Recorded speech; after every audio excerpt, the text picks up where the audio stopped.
മലയാളികളുടെ ജീവിതത്തിൽ കാലവർഷത്തിന് എത്രത്തോളം പ്രാധാന്യമുണ്ടെന്ന് കൂടുതൽ വിശദീകരിക്കേണ്ട കാര്യമില്ല. മഴയ്ക്കൊപ്പം മലയാളികളുടെ ജീവിതം പലപ്പോഴും ദുരിതത്തിലാകുന്നു. വേവലാതിയും പരിഭ്രാന്തിയും പടർന്നു പിടിക്കുന്നു. പലർക്കും ഇന്ന് റെഡ് അലേർട്ടെന്ന് കേൾക്കുമ്പോൾ തന്നെ ഭയമാകുന്നു. പലരും വീട് വിട്ട് അഭയാർത്ഥി ക്യാമ്പുകളിലേക്ക് മാറേണ്ടി വരുന്നു. അങ്ങനെ വേവലാതിക്കോ പ്രതീക്ഷയിലേക്കോ നീങ്ങുന്ന ഒരു യാത്രയായി മാറുന്നു മഴക്കാലം.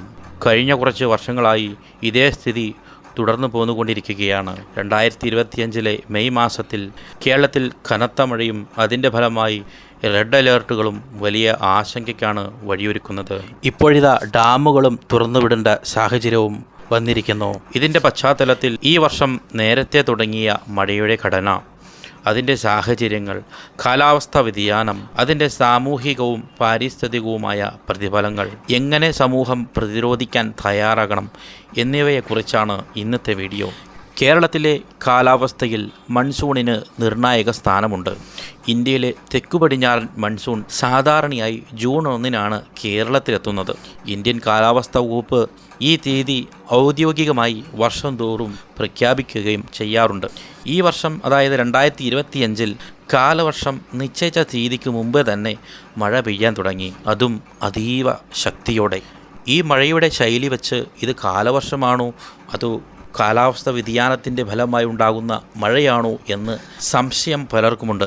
മഴയുടെ സമയമല്ലാത്ത സമയത്തും മഴയുടെ അളവിലുണ്ടായ വലിയ വർധനയും ഇത് കാലാവസ്ഥ വ്യതിയാനത്തിൻ്റെ ഭാഗമാണെന്നാണ് ശാസ്ത്രലോകം പങ്കുവയ്ക്കുന്നത്. റെഡ് അലേർട്ടിൻ്റെ അർത്ഥവും അതിൻ്റെ ഗൗരവവും എന്താണെന്ന് നോക്കാം. നമ്മൾ പതിവായി കേൾക്കുന്ന ഒരു കാര്യമാണ് റെഡ് അലേർട്ട് പ്രഖ്യാപിച്ചു എന്ന വാർത്തകളൊക്കെ. എന്നാൽ അതിൻ്റെ ആഴത്തിലേക്ക് നോക്കുമ്പോൾ ഇത്രയധികം പ്രധാനപ്പെട്ടതാണ് എന്ന് നമുക്ക് തോന്നും. ഇന്ത്യൻ മെട്രോളജിക്കൽ ഡിപ്പാർട്ട്മെൻറ്റിൻ്റെ റിപ്പോർട്ട് പ്രകാരം ഒരു ദിവസത്തിൽ 204.5 mm മഴ ലഭിക്കുകയാണെങ്കിൽ അതിനെ റെഡ് അലേർട്ടായി കണക്കാക്കുന്നു. റെഡ് അലേർട്ട് പ്രഖ്യാപിച്ചു കഴിഞ്ഞാൽ ഉത്തരവാദിത്തങ്ങൾ, ആവശ്യമായ ജാഗ്രതാ നടപടികൾ എന്നിവ നടപ്പാക്കേണ്ടത് പ്രാദേശിക ഭരണകൂടത്തിൻ്റെ ചുമതലയാണ്. എത്രയും പെട്ടെന്ന് ഇത് പൊതുജനങ്ങളിലേക്ക് അറിയിക്കുക. 2025 മെയ് മാസം അവസാനം കേരളത്തിലെ ഒരുപാട് ജില്ലകളിൽ റെഡ് അലേർട്ട് പ്രഖ്യാപിച്ചിരിക്കുന്ന സാഹചര്യത്തിൽ ഇത് അനാവശ്യമായ ഭീതിയല്ല. പലയിടങ്ങളിലും, പ്രത്യേകിച്ചും തീരദേശ പ്രദേശങ്ങൾക്കും മലയോര മേഖലയ്ക്കും മുകളിൽ നിന്ന് വരുന്ന വെള്ളപ്പൊക്കത്തിനൊപ്പം ഉരുൾപൊട്ടൽ സാധ്യതയും മുന്നറിയിപ്പായി നൽകിയിട്ടുണ്ട്. കനത്ത മഴ മൂലം വൈദ്യുത ബന്ധം വിച്ഛേദിക്കപ്പെടുന്ന സാഹചര്യങ്ങളും വ്യാപകമായി റിപ്പോർട്ട് ചെയ്യുന്നു. മുൻകാല അനുഭവങ്ങൾ എന്താണെന്ന് നോക്കാം. കേരളം ഇതിനകം തന്നെ 2018-ലും 2019-ലും വലിയ വെള്ളപ്പൊക്ക ദുരന്തങ്ങൾ നേരിട്ടുവെന്ന് നമുക്ക് മറക്കാനാകില്ല. അതിനാൽ തന്നെ ഇത്തവണയും ഈ മഴയുടെ ആഘാതം വലിയതായേക്കാം എന്ന ആശങ്കയും ചില്ലറയല്ല. നമ്മുടെ കാടുകൾ, മലകളുടെ ഘടന, ഡാം മാനേജ്മെൻറ്റ് ഇവയിലെല്ലാം കൃത്യമായി നിരീക്ഷണം നടത്തി മുന്നറിയിപ്പുകൾ കൊടുക്കുന്നുണ്ടെങ്കിലും അത് വേണ്ടത്ര രീതിയിൽ ജനങ്ങളിലേക്ക് എത്തുന്നില്ല എന്നതാണ് വലിയ പ്രശ്നം. മുൻപ് കൃത്യമായി പ്രവചിക്കാവുന്ന മാതൃകയിലായിരുന്നു കാലാവസ്ഥയെങ്കിൽ ഇന്നത്തെ കാലാവസ്ഥാ പ്രവചനങ്ങളിൽ മിക്കവയും പ്രതീക്ഷിച്ചതിൽ നിന്നും വിരുദ്ധമായാണ് സംഭവിക്കുന്നത്. കാലാവസ്ഥാ വ്യതിയാനത്തിന് കാരണം പലതാണ്. ഒന്ന്, ആഗോളതാപനം.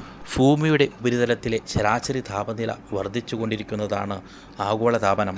ഈ കാരണം മൂലം കടലുകളും ഭൂഖണ്ഡങ്ങളും പെട്ടെന്ന് ചൂടാകുകയും തണുക്കുകയും ചെയ്യുന്നു. ഇത് സംഭവിക്കുമ്പോൾ വായുവിൻ്റെ ചലനം, അതായത് കാറ്റിൻ്റെ ദിശയും വേഗവും സ്ഥിരതയില്ലാതാകുന്നു. ഇങ്ങനെ വരുമ്പോൾ ഈർപ്പത്തിനുള്ള സാധ്യത കൂടിയോ കുറയുകയോ ചെയ്യാം. ഈർപ്പം കൂടുകയോ കുറയുകയോ ചെയ്യുമ്പോൾ മഴ, കൊടുങ്കാറ്റ് തുടങ്ങിയവ ഉണ്ടാകാനുള്ള സാധ്യതയുണ്ട്. വായുവിൻ്റെ ഈ സവിശേഷതകളെ അപ്രതീക്ഷിതമായ മാറ്റങ്ങൾക്ക് കാരണമാകുന്നു. അതിനാൽ സാധാരണയല്ലാത്ത കനത്ത മഴയും കാലാവസ്ഥ അസ്ഥിരതയും സംഭവിക്കുന്നു. മറ്റു കാരണം ഇന്ത്യൻ മഹാസമുദ്രത്തിലും ബംഗാൾ ഉൾക്കടലിലും ഉയർന്ന ഉഷ്ണ താപനിലകൾ കാരണം ന്യൂനമർദ്ദങ്ങൾ നിസാരമായി രൂപപ്പെടുന്നു. കൃഷിയിലും സാമൂഹിക ജീവിതത്തിലും എങ്ങനെ ബാധിക്കുന്നുവെന്ന് നോക്കാം.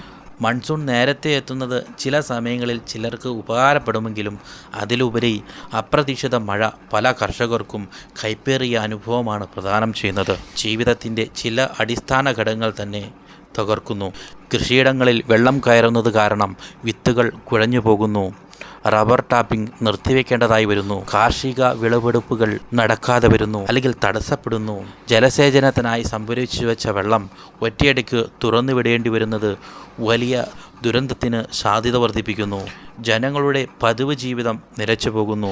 യാത്രാ സംവിധാനങ്ങൾ തകരുന്നു. ചില സ്ഥലങ്ങളിൽ വൈദ്യുതി കട്ടായി കഴിഞ്ഞാൽ 2 ദിവസവും 3 ദിവസവും ഒക്കെ കഴിഞ്ഞാണ് വൈദ്യുതി പുനഃക്രമീകരിക്കപ്പെടുന്നത്.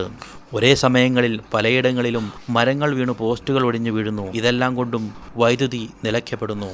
എല്ലാം ശരിയായി പഴയപടിയാകാൻ പരിമിത ജീവനക്കാരെ കൊണ്ട് സാധിക്കാതെ വരുമ്പോഴാണ് ഇത്തരത്തിലുള്ള പ്രശ്നങ്ങൾ പരിഹരിക്കാൻ നീണ്ടുപോകുന്നത്. കറണ്ടും വെള്ളവും ഇല്ലാത്ത കാലം എന്ന് ചിന്തിക്കാൻ കൂടി കഴിയില്ല മനുഷ്യർക്ക്.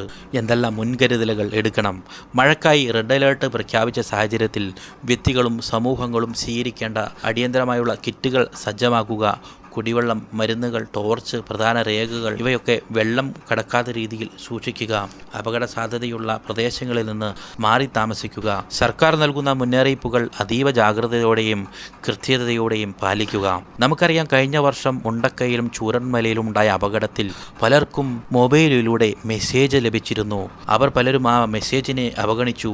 രാത്രിയാണ്, മാറാൻ പറ്റുന്ന ഒരു സാഹചര്യമല്ല, അതുകൊണ്ട് മാറാൻ കഴിയില്ല എന്ന് പറഞ്ഞിരുന്ന പല ആളുകളും മരണത്തിന് കീഴ്പ്പെട്ടു. രക്ഷപ്പെട്ടു വന്ന പല ആളുകളും ആ ഒരു അനുഭവവും പങ്കുവച്ചു. സ്കൂളുകൾ, ഓഫീസുകൾ എന്നിവയിൽ സുരക്ഷാ സംവിധാനങ്ങൾ നമ്മൾ നടപ്പിലാക്കണം. വർഷം തോറും ആവർത്തിച്ചു വരുന്ന ദുരന്തങ്ങൾ നമ്മെ പഠിപ്പിക്കുന്ന പാഠം.